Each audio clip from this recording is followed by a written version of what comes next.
You think being trapped underwater in a damaged submarine means certain death, but Navy crews have developed incredible repair techniques that can save lives even in the most desperate situations. When something breaks 400 feet below the surface, there's no calling for help, no rescue team coming to save you, just the crew's skills and whatever tools they have on board. Here's how they actually survive the impossible. Picture this scenario. You're sealed inside a metal tube hundreds of feet beneath the ocean surface, and suddenly, something goes catastrophically wrong. Maybe it's a pipe burst flooding a compartment. Perhaps the electrical systems start failing, or worse, the hull itself gets damaged. In that moment, you realize something terrifying. There's absolutely nowhere to run. This isn't some Hollywood movie where the hero magically fixes everything in 30 seconds. This is real life, where one mistake means everyone dies. And yet, submarine crews face these nightmares regularly and somehow find ways to survive. The techniques they use would blow your mind. Before we dive deeper into these life-saving methods, make sure you're subscribed, because we're about to reveal secrets that most people never get to hear about. The first thing you need to understand about submarine emergencies is that everything happens in slow motion and lightning speed simultaneously. Sounds contradictory, right? But here's what actually occurs when disaster strikes underwater. The crew has practiced emergency procedures thousands of times. Every sailor knows exactly where to go and what to do within seconds. But the repairs themselves, those take careful, methodical work, because rushing means making fatal mistakes. One wrong move, and you've just made the problem 10 times worse. Let's start with the most common emergency: flooding. When water starts pouring into a submarine compartment, the crew doesn't panic and start bailing water with buckets like you see in movies. That would be completely useless. Instead, they follow a precise protocol that's been perfected over decades. The first step involves isolating the damaged area immediately. Submarine compartments are designed with watertight doors and bulkheads specifically for this purpose. The crew will seal off the flooded section faster than you can imagine, even if it means trapping some of their own teammates inside. Sounds harsh, but it's the only way to save the majority of the crew. But here's where it gets really interesting. Once they've contained the flooding, the real repair work begins. And this is where submarine crews become like underwater MacGyver experts. They carry something called damage control kits throughout the vessel. These aren't your typical toolboxes. We're talking about specialized equipment designed specifically for underwater emergencies. Wooden plugs, rubber patches, metal clamps, waterproof sealants, and tools you've probably never heard of. When a pipe bursts, they don't just slap some tape on it and hope for the best. The crew uses a technique called soft patching, where they wrap the damaged area with rubber sheeting, then secure it with metal bands that can withstand enormous water pressure. The whole process requires perfect teamwork, because one person holds the patch while another tightens the clamps. Now, electrical failures present a completely different challenge. Remember, submarines run on nuclear power, so electrical problems can quickly become life-threatening situations. When circuits start failing, the crew can't just flip the breaker and call an electrician. They have backup systems for their backup systems. But when those start failing too, submarine electricians become absolute wizards at improvised repairs. They'll rewire entire sections using spare cables, create temporary connections with whatever materials they have available, and somehow keep critical systems running. The most impressive part? They do all of this while wearing bulky protective gear, working in cramped spaces barely wide enough for one person and dealing with the constant stress of knowing that failure means everyone dies. But flooding and electrical problems are just the beginning. What happens when the submarine's hull itself gets damaged? This is where things get truly terrifying and absolutely fascinating at the same time. Hull damage underwater is basically a death sentence, right? Wrong. Submarine crews have developed techniques that seem impossible until you see them in action. They use something called collision mats, which are essentially giant patches that can be deployed over damaged hull sections. The process involves sending crew members outside the submarine while it's still underwater. Yes, you heard that correctly. Sailors will actually exit the vessel through escape hatches, swim to the damaged area, and apply emergency patches while hundreds of feet beneath the surface. The courage this requires is beyond comprehension. These external repairs use specialized equipment that can create watertight seals even under enormous water pressure. The patches are designed to hold long enough for the submarine to surface or reach a safe harbor where proper repairs can be made. Speaking of reaching safety, navigation becomes incredibly challenging when your submarine is damaged. The crew might lose sonar capabilities, compass systems could fail, and communication equipment might be completely dead.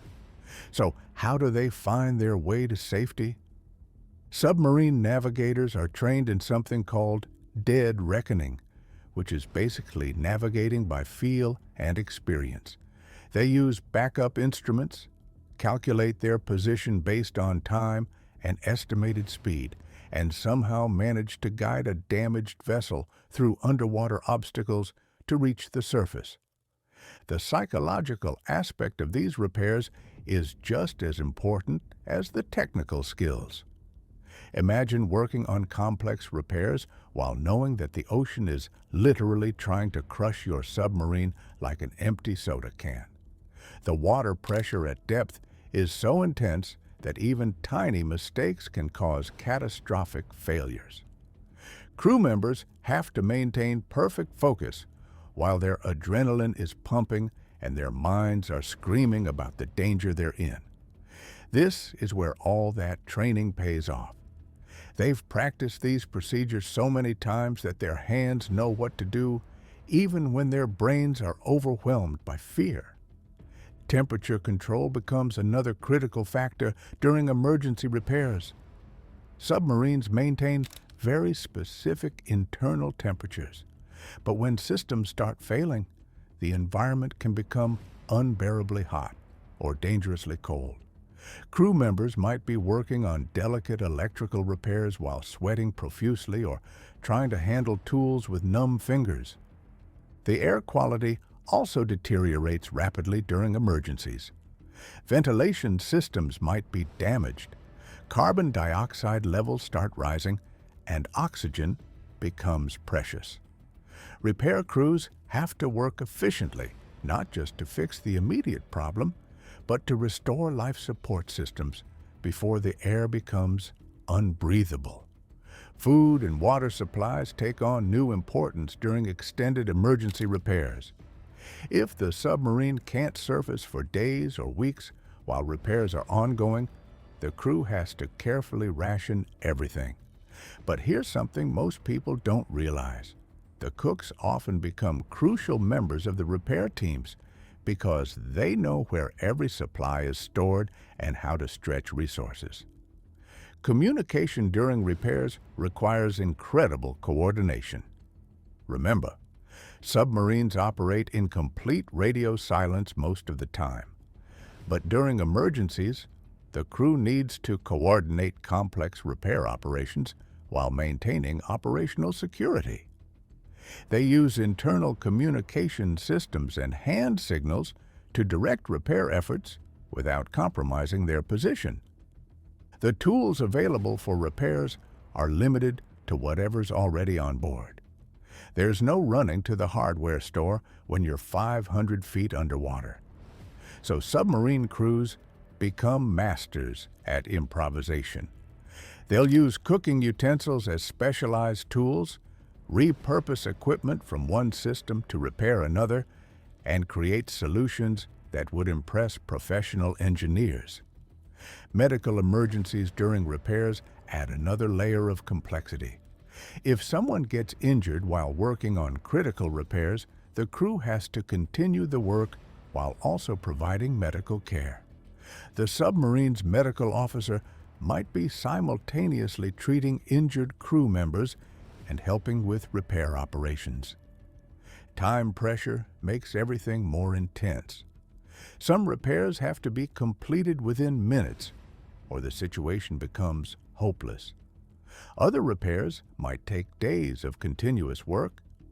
The crew has to pace themselves, rotate responsibilities, and maintain their effectiveness over extended periods while dealing with extreme stress. Quality control becomes life or death important. In normal circumstances, you might be able to get away with a quick fix that's good enough. But underwater, every repair has to be perfect the first time.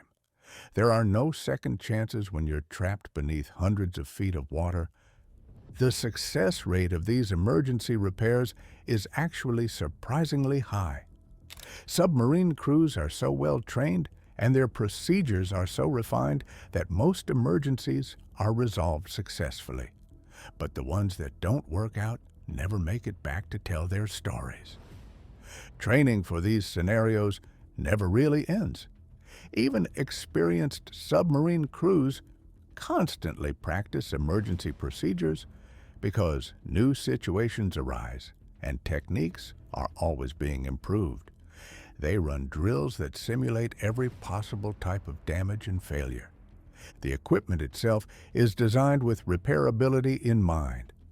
Submarine engineers know that crews will need to fix things underwater, so they design systems that can be accessed and repaired with the tools available on board. Everything from pipe layouts to electrical panels is positioned for emergency access. But here's what makes submarine repair crews truly special. They don't just fix the immediate problem and hope for the best. They think several steps ahead, anticipating what might fail next and preparing for secondary problems. This forward-thinking approach often means the difference between survival and disaster. The teamwork required is unlike anything in civilian life. Every person has to trust their teammates completely because one person's mistake can kill everyone. This creates bonds between crew members that last their entire lives. Now, let me tell you about the most incredible repair technique that submarine crews use. It's called battle surfacing, and it's exactly as dramatic as it sounds. When a submarine is too damaged to remain underwater safely, but also too damaged to surface normally, the crew can force the vessel to the surface using emergency procedures. This involves blowing all ballast tanks simultaneously, using emergency air supplies, and basically rocketing toward the surface as fast as possible. The repair work during battle surfacing is absolutely insane. Crew members are working frantically to seal leaks and restore systems while the submarine is shooting upward through the water. The forces involved are tremendous. Equipment is flying around, and everyone is fighting to maintain their footing while completing critical repairs. Once they reach the surface, the real work begins. Surface repairs on a damaged submarine require different techniques because now they're dealing with waves, weather, and the possibility of being detected by enemy forces. The crew has to work quickly to make the vessel seaworthy enough to reach port. The most important thing to understand about all these repair techniques is that they work because of preparation, training, and teamwork. These aren't lucky accidents or miraculous saves. They're the result of decades of experience, constant practice, and incredible dedication to keeping everyone alive.